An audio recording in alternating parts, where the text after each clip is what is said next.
खुशखबरी पिरालो ऐं आसपास इलाइक़नि जे लाइ खुशखबरी।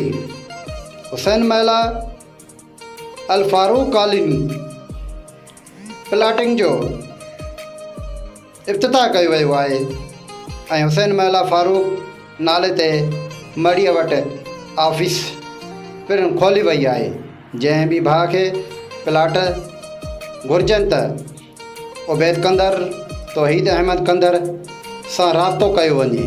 खुशखबरी पिरालो ऐं आसपास वारे इलाइक़नि जे लाइ खुशखबरी आहे।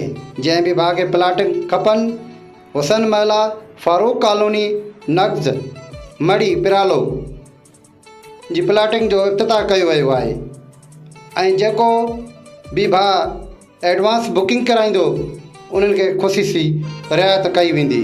हुसैन महिला फारूक कॉलोनी नक्ज़ मड़ी वटि ऑफिस जो इफ़्तिताह कयो वियो आहे। ऑफिस जे इंतिज़ाम में समाईंदड़ उबैद कंदर ऐं तौहीद अहमद कंदर सां राब्तो कयो वञे। खुशखबरी ते नवां आया आहियो त महिरबानी करे असांजे यूट्यूब चैनल खे सब्सक्राइब करे घंटी बटन ते क्लिक करे नोटिफिकेशन ऑल करे छॾींदा। सब्सक्राइब करण सां अव्हां जेको बैलेंस कोन वेंदो पर असांजी काफ़ी हौसला अफ़जाई थींदी ऐं तव्हांखे बि वधीक वीडियोज़ ॾिसण वटां मिलंदा।